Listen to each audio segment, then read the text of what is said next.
आप तमाम लोग जानते हैं सैयद इम्तियाज़ जलील साहब औरंगाबाद ईस्ट यानी औरंगाबाद पूर्वी विधानसभा से एमआईएम पार्टी की तरफ से उम्मीदवार है जो चुनावी मैदान में डटे हुए हैं।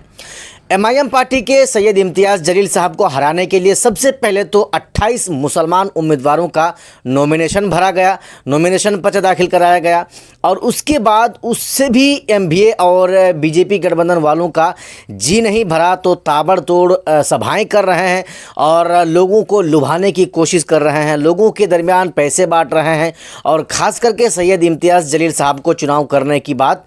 करने से मना कर रहे हैं। हालांकि आप जानते हैं कि एमवीए वाले कह रहे हैं कि अगर हम नहीं जीत पा रहे हैं तो आप एनडीए गठबंधन को वोट दे दीजिए। एनडीए गठबंधन वाले कह रहे हैं कि अगर हम नहीं जीत पाते हैं तो एमवीए गठबंधन वाले को वोट कर दीजिए। लेकिन एमआईएम पार्टी के इम्तियाज़ जलील को यहां से चुनाव नहीं जीतना चाहिए। दोस्तों, पूरे महाराष्ट्र के अंदर 288 विधानसभा सीटें हैं और उन तमाम 288 विधानसभा सीटों में औरंगाबाद ईस्ट ही एक ऐसा विधानसभा सीट है जहां पर पूरे महाराष्ट्र के लोगों की निगाहें नज़रें टिकी हुई हैं। चूँकि यहाँ पर एमआईएम पार्टी के सैयद इम्तियाज़ जलील साहब चुनाव लड़ रहे हैं और चुनाव जीतने के बाद आप जानते ही हैं, आप इनके 5 साल के विधानसभा का कार्यकाल को भी आप देखे होंगे, 5 साल के पार्लियामेंट्री कार्यकाल भी आप देखे होंगे। लेकिन ये साहब जहाँ पहुँचते हैं बेबाकी के साथ बोलते हैं, मुसलमानों की आवाज़ उठाते हैं, दलितों की आवाज़ उठाते हैं, मजलूमों की आवाज़ उठाते हैं और सबसे पहले अगर किसी भी मुद्दा को उठाने वाला अगर कोई पार्टी है या किसी पार्टी के कोई नेता है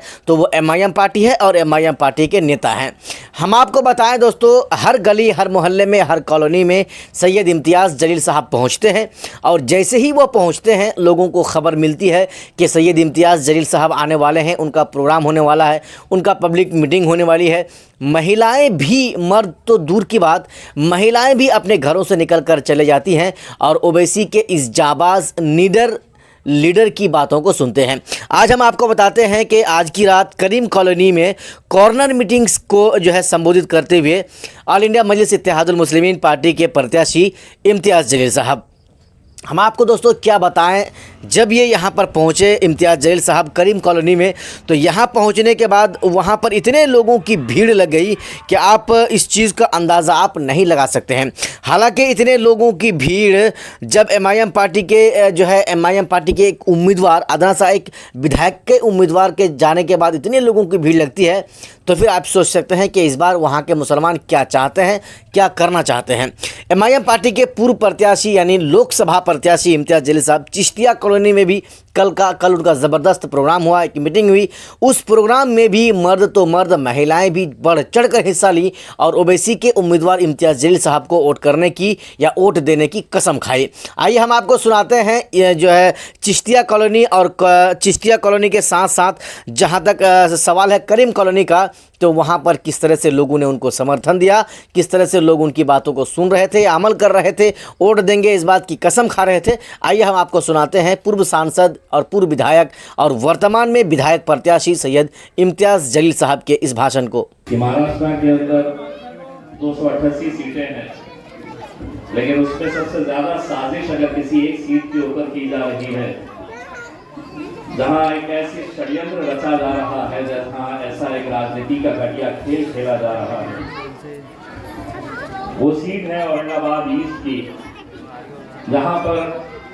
इम्तियाज़ जलील को हराने के लिए 28 मुस्लिम उम्मीदवार खड़े किए गए थे और ये 28 मुस्लिम उम्मीदवार ये खुद भी अच्छी तरह से जानते हैं कि ये लोग जीतने के लिए नहीं खड़े हैं, बल्कि यहाँ पर अपनी क़यादत को ख़त्म करने के लिए किसी की अपनी ज़ाती दुश्मनी है, किसी की अपनी नाराज़गी है। लेकिन मेरा एक सवाल है, अगर हम ऐसे ही अपने ज़ाती मफाद की खातिर अगर इस मुल्क से, इस राज्य से अपनी क़यादत ख़त्म कर देंगे तो शायद वो दिन दूर नहीं कि आज महाराष्ट्र के अंदर जो हालात से हम गुजर रहे हैं, इससे बदतर और क्या हो सकता है कि जो हमारे जान से अजीज है, जिनकी वजह से हमारा वजूद है, हमारी पहचान है, हमारी शिनाख्त है, हमारे नबी करीम सल्लल्लाहु अलैहि वसल्लम इनके खिलाफ खुलेआम गुस्ताखी हो रही है और इस राज्य का मुख्यमंत्री बोलने वाले की पीठ थपथपाकर ये कह रहा है, एक पैगाम दे रहा है कि तुझे जो बोलना है बोल, तेरे बात को भी हम धक्का लगने नहीं देंगे। आज उन लोगों से हमें कुछ सीखना है कि जहां औरंगाबाद सेंट्रल के अंदर दो शिवसेना के दो उम्मीदवार, एक उम्मीदवार पीछे हो जाता है, हालांकि राजनीतिक दुश्मनी है, कट्टर दुश्मन है, लेकिन एक पीछे हो जाता है ये कहकर कि अगर हम दोनों लड़ेंगे तो यहां से 2014 में जैसा मजलिस चुनकर आई थी दोबारा वो चुनकर आ जाएगी, इसलिए मैं नहीं खड़े रहूंगा। एक वो है जहां अपनी क़यादत, अपना नेतृत्व खड़े करने के लिए वो ऐसी कुर्बानी दे रहे हैं, और एक हम है कि इतने हिस्सों में बढ़ गए हैं। 15 उम्मीदवार मैदान में बचे हुए हैं। क्या आपको लगता है कि सही मानों में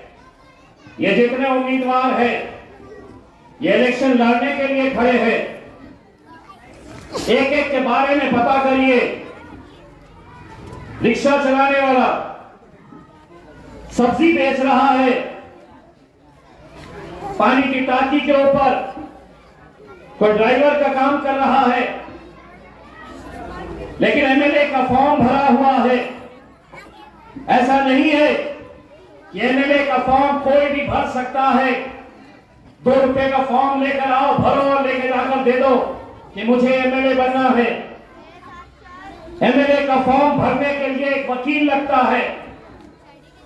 इतना मुश्किल फॉर्म होता है। उसके साथ साथ 10,000 रुपये डिपॉजिट करना होता है। कहां से आए ये पैसे? कौन दे रहा है इन्हें ये पैसा? किसने इन्हें खड़ा किया है? इलेक्शन लड़ने का इख्तियार सबको है, मैं भी मानता हूं, लेकिन अगर आप महाराष्ट्र में और मुसलमानों की क़यादत जहां जहां पर भी मजबूत थी उसे खत्म कैसे किया गया, तो उसकी जिंदा मिसाल ये देखिए। कल समाजवादी पार्टी के अबू आसिम साहब आए थे, रोशन गेट के ऊपर बड़ी सभा ली गई, गाड़ियां भर भर के लोगों को लाया गया। मैं था जिसने बैरिस्टर असदुद्दीन अवैसी साहब को यह कहा था कि हम अबू आसिम के खिलाफ उम्मीदवार नहीं खड़ेंगे, हम उनके पार्टी के दूसरे एमएलए रईस के खिलाफ अपना उम्मीदवार नहीं खड़े करेंगे, क्योंकि मुझे मालूम है कि जब हम दोनों लड़ेंगे तो कोई तीसरा ही चुनकर आ जाएगा।